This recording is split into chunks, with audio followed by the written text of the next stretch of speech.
Everyone, my self MR sir. आज की इस वीडियो में जनरली हम लोग बात करेंगे क्लास 11th फिजिक्स का एक बहुत ही इम्पॉर्टेंट चैप्टर जिसका नाम है मोशन इन स्ट्रेट लाइन। तो चलिए फिर वीडियो की शुरुआत करते हैं। वीडियो की शुरुआत करने से पहले मैं आपसे रिक्वेस्ट करना चाहता हूं, अगर आप हमारे चैनल पर नए हैं तो प्लीज़ चैनल को सब्सक्राइब कर लीजिए and press the bell icon for the latest update. तो आज हम लोग चैप्टर स्टार्ट करेंगे मोशन इन स्ट्रेट लाइन और उसका part 1 motion in straight line.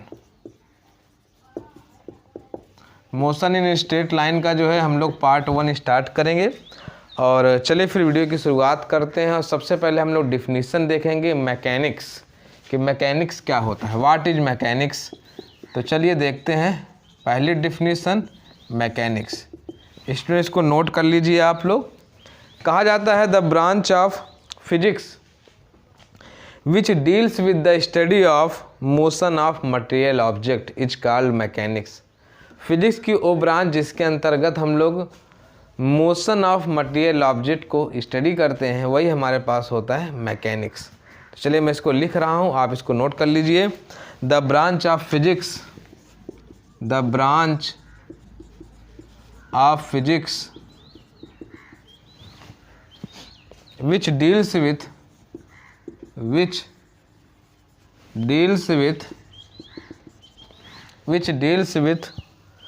the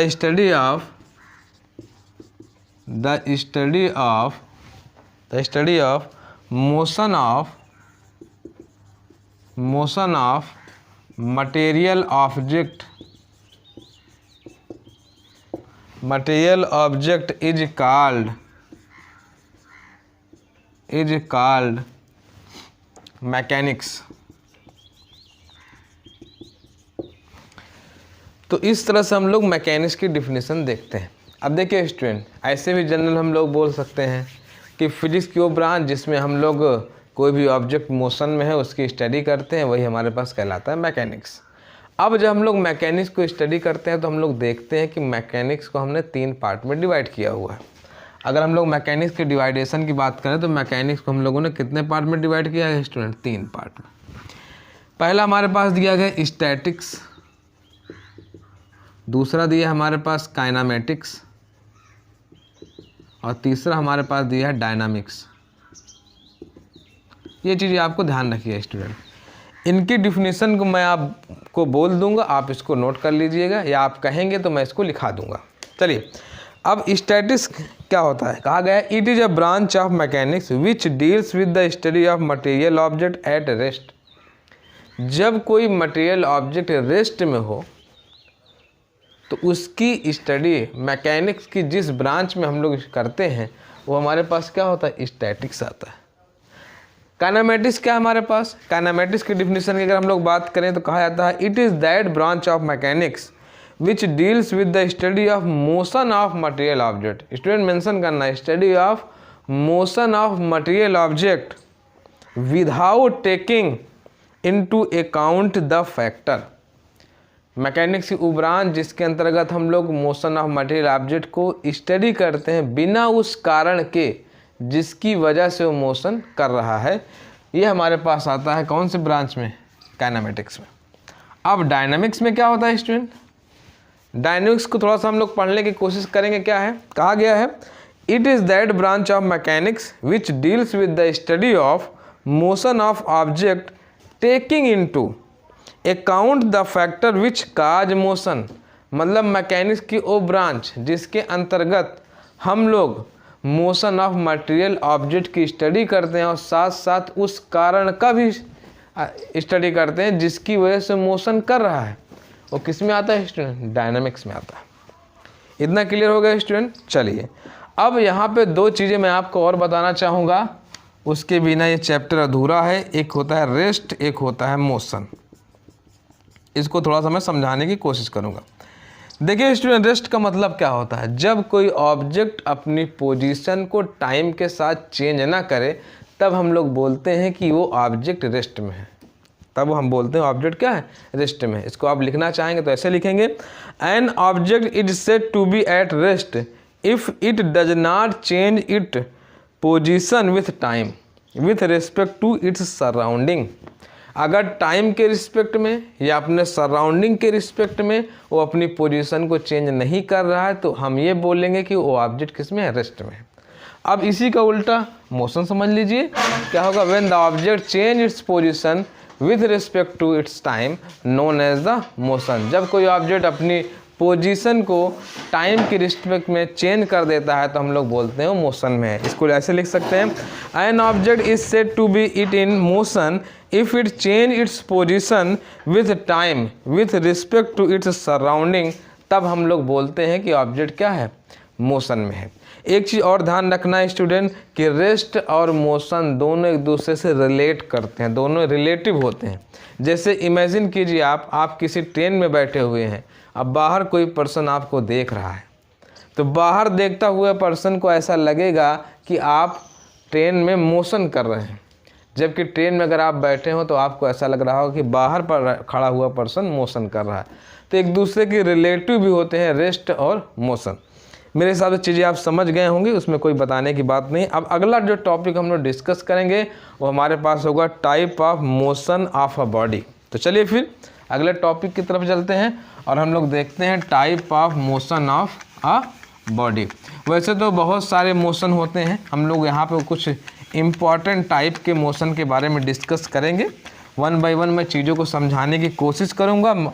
I hope आप चीज़ों को अच्छे तरीके से समझ जाएंगे। तो हमारे पास होगा अगला type of motion of a body. अब इसमें बहुत सारे टाइप के होते हैं स्टूडेंट। इसमें से पहला हम लोग जो बात करेंगे हमारे पास आएगा रेक्टिलिनियर मोशन। दूसरा हम लोग स्टूडेंट बोलेंगे ट्रांसलेटरी मोशन। तीसरा स्टूडेंट हम लोग बात करेंगे सर्कुलेटरी मोशन। चौथा स्टूडेंट हम लोग बात करेंगे रोटेटरी मोशन। पांचवा स्टूडेंट हम लोग बात करेंगे जो है हमारे पास दिया है ऑसिलेटरी मोशन। और सिक्स में स्टूडेंट हम लोग बात करेंगे हमारे पास आएगा vibratory motion.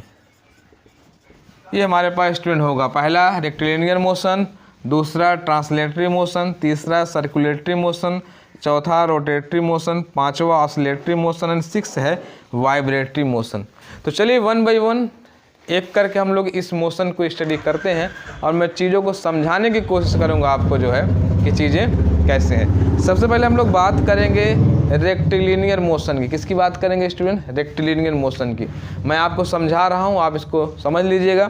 Rectilinear motion is that motion in which a particle or point mass body is moving along a straight line. एक ऐसा मोशन जिसमें कोई पॉइंट मास ऑब्जेक्ट जो है स्ट्रेट लाइन में मोशन करे। कैसा करे? Straight line motion. तब उस मोशन को हम लोग क्या बोलते हैं?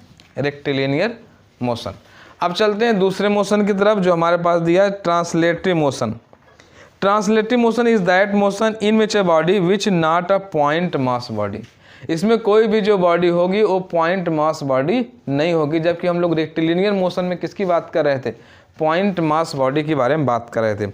Is moving such that all it's constitute particle move simultaneously along parallel straight line and shift through equal distance in a given interval of time. ये हमारे पास दूसरा जिसको हम लोग बोलते हैं ट्रांसलेटरी मोशन। ट्रांसलेटरी मोशन में क्या होता है? इसमें पॉइंट मास ऑब्जेक्ट नहीं होगा और इसमें क्या होगा कि जो इसके कंस्टिट्यूट पार्टिकल होंगे जो है वो सेम पैरेलल स्ट्रेट लाइन में मोशन करेंगे और इक्वल इंटरवल ऑफ टाइम में इक्वल डिस्टेंस कवर करेंगे। ये दूसरा हमारे पास क्या था? Circulatory motion. Translatory motion. तीसरा हमारे पास क्या आएगा? Circulatory motion. सर्कुलेटरी मोशन क्या होता है? कहा गया है कि a circular motion is that motion in which a particle or point mass body is moving on a circle। जब कोई पॉइंट ऑब्जेक्ट या पॉइंट मास ऑब्जेक्ट की सर्किल में मूव कर रहा हो तो ऐसे मोशन को हम लोग बोलते हैं सर्कुलर मोशन। नेक्स्ट हम लोग बात करेंगे रोटेटरी मोशन के बारे में। तो a rotatory motion is that motion in which a body which is not a point mass body. इसमें भी जो हमारे पास बॉडी होगी वो पॉइंट मास बॉडी नहीं होगी।